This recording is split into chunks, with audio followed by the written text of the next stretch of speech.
Hello everyone and welcome back to the Adventures in Collecting YouTube channel where we take a closer look at the toys we talk about on the show. My name is Eric and today I am back with a double feature for you, if you will.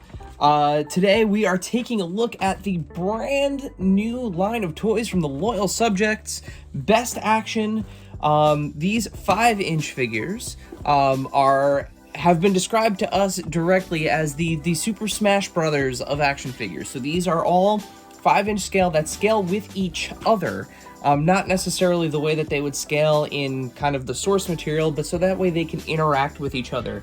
And today we are taking a look at two figures from one of my favorite IPs, animes of all time. We are looking at Spike Spiegel and Vicious from Cowboy Bebop. We saw these going all the way back to February at Toy Fair, and we loved the way that they looked. Then, having them actually in hand, the chase has been wild. If you have not listened to the episode, we had Jonathan Cafee on our show to talk about, from the loyal subjects, to talk about these figures, and we're excited to finally have them. So let's take a quick look at the box before we pop them out and take a closer look at them. So the front of the box here, as you can see, we have a nice big open window here where we can see Spike. We can see the fact that his gun is in there. It has just popped loose, but we have a pistol. We have an extra set of hands. We have Spike Spiegel here. We have the art. The art on the side is super reminiscent of the Cowboy Bebop show from the 90s. If you have not watched it, watch every single episode of it. They're fantastic. On the back, we get a nice little description here of Spike, as well as some more art, and the accessories included. What I think is interesting is here, they include both sets of hands as accessories. So, you know, the figure's not going to run around handless. I think the reasoning behind including this here is that, again, all of the figures in this BST AXN line are supposed to be not only in scale with each other, but in such a way that you can swap parts. That being said, the only two that we have are Spike and Vicious, but say you have the Gene Simmons one, or you have the Angus Young figure, and you wanted to give them kind of like one of Spike's hands to do, you know, a finger point or even, you know, hold a pistol, you would be able to do that. And I think that's why they have the accessories listed the way that they do here. Same goes here for Vicious. Nothing different here other than the art. We can see on the back, again, with the accessories, he does come with 2 additional accessories. We have a katana and we have his bird as well. Yeah, so that being said, let's flip it around, let's get these guys in the light box, and let's take a closer look at the BST AXN Cowboy Bebop figures. When angels are forced out of heaven, they become devils. You agree, don't you, Spike? I'm just watching a bad dream I never wake up from. Alright, and here we go. So let's start off with Spike here. Spike is looking good. This is a great looking figure. You know, all of the detail there that you'd expect, you know, that's kind of iconic about Spike. He's got the big, the big old giant feet here. He's got the slender limbs. He's got the tiny little smirk. Let's go over the paint apps first. You know, the paint and detail of this figure. So there isn't a whole lot of detail here in his actual face. The face is painted very simply. So his mouth is actually sculpted in there. He's not actually painted with lips or anything, but he does have a signature smirk. His giant anime floppy hair is there, as well as some very crisply painted on eyes. Can't really complain about that. Paint apps throughout the rest of the figure. He is in a blue suit. He's in his iconic blue suit. He does have the two-tone blue, so he has the more kind of like a lavender shade here on the flap that's open, as well as the rolled sleeves. He does have the yellow shirt with a nice high collar and the blue tie. In terms of the other aspects of this figure, right? So the detail, as you can see, there's a couple of paint splotches here and there, but again, we're looking at a $15 to $16 figure. By no means are we looking at something that's going to be perfect. And as Jonathan mentioned, these are meant to be played with. You know, yes, the characters that he chose very much so cater to collector mindset, but these figures ultimately are meant to be played with. So let's take a look real quick at the articulation. We do have full butterfly joints here that extend back pretty far. You know, it's pretty impressive in a 5-inch figure like this that they managed to get the butterfly joints like that. We do have single jointed elbows, but we can get to that 90-degree mark. We have wrists that swivel as well as pivot up and down. We do not have a real severe ab crunch here, but we do get a little bit of a lean back and forward. And he can rotate here ever so slightly. His sculpt actually prevents him from doing a full turn, but he does turn enough, I believe. We'll test it out, but I think we can get a jaywalk out of him. No hip swivel there, but we do have, you know, we can get Spike into those nice high kicks for his more karate type moves. We do have an upper thigh cut here. We do get a double jointed knee that gives him quite a bit of articulation there. And then we do get a swivel and a ball at the foot. And I just popped the foot off of the ball joint, as you can see there. All right.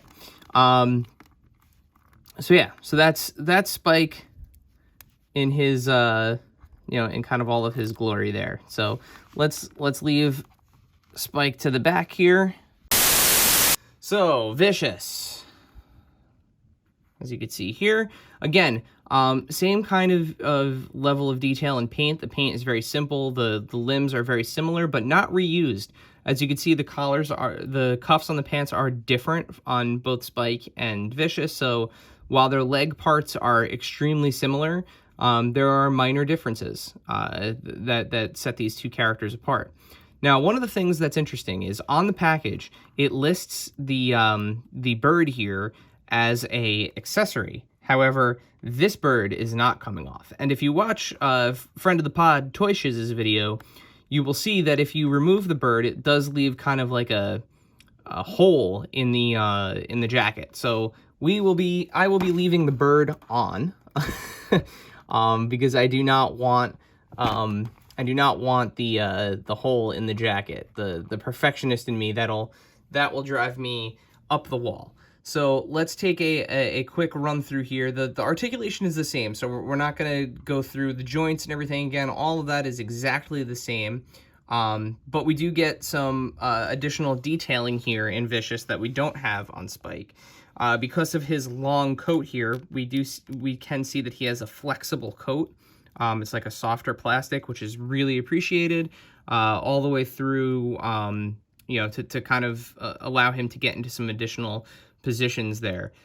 His hair and his collar prevent, and the bird for that point, prevent a little bit of the head movement, but, you know, you can still get his head turned enough. You know, it's not a detriment to the figure. It's a nice little touch. He also does come with a katana. And the katana does come with a sheath. And I know now, in 2020, we're all kind of used to figures that can carry their loadouts, right? That, you know, you would expect maybe this sheath to plug in somewhere, sit somewhere. That, unfortunately, is not the case. There is no way for him to port on this sheath. So when he does not have the sword and it is in the sheath, the katana is in the sheath, it is not in play, as they say, I guess.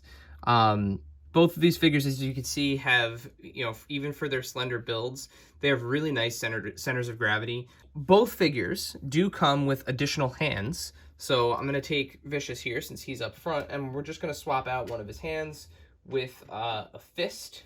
So both of them do come with the same fists, and as I mentioned, they are interchangeable. In fact, I am fairly certain that I have already mixed them up. But they are the same skin tone, they are the same scale, they are the same exact fists. So let's see how these figures stack up against some other ones. So 5-inch figures is a little different in terms of scale. You know, most figures are either that 3 3/4 or they're 6-inch. I did want to put them here next to President-elect Biden, you could see that, you know, he is a little bit taller than them. One could say considerably taller than them, actually. But that is the closest thing I had to something that was, you know, accurately in their scale. Let's get him out of the way here. This is them next to Bumblebee.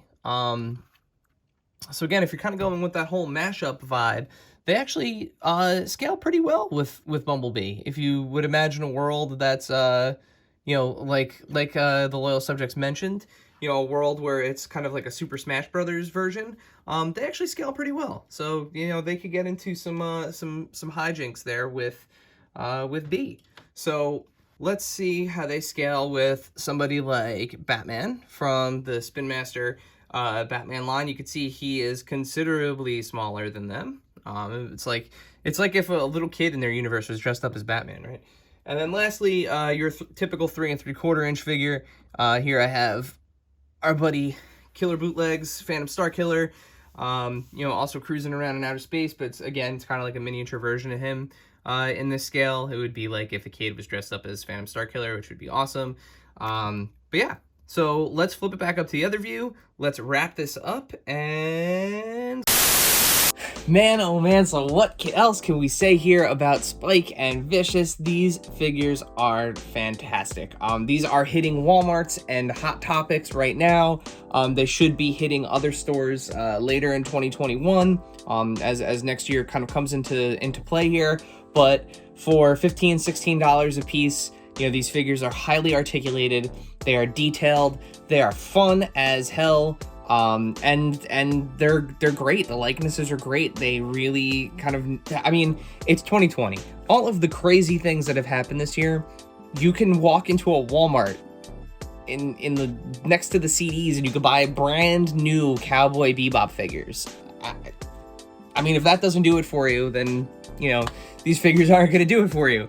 But honestly, it is just so nice after all of these years to have affordable entry-level figures that are fun. These they don't feel cheap. They do the job. They look great, and hopefully we'll see the rest of the crew. Hopefully we'll get the rest of the Cowboy Bebop crew. That being said, make sure you hit that subscribe button down there so that way you don't miss videos like this. Also, click that little bell icon because then you'll get notifications when we put up a new video, and who wouldn't want that, right? While you're subscribing to things, make sure you're following us here at AIC_podcast on Instagram and Twitter, where we're constantly posting toy news covering live events, which it seems like there's live events almost on a weekly basis now. But we're always doing what we can to cover the news and share all of the cool things that are going on in the toy world, like toy photography, which we dabble in ourselves a little bit, and just, you know, all of the good stuff that's out there.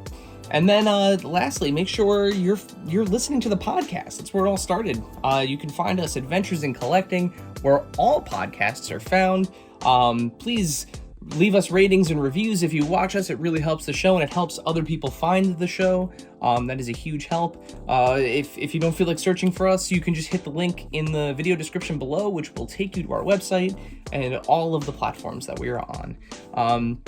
Like always, stick around till after the fade here. We'll take some extra pictures, and as always, see you, Space Cowboy.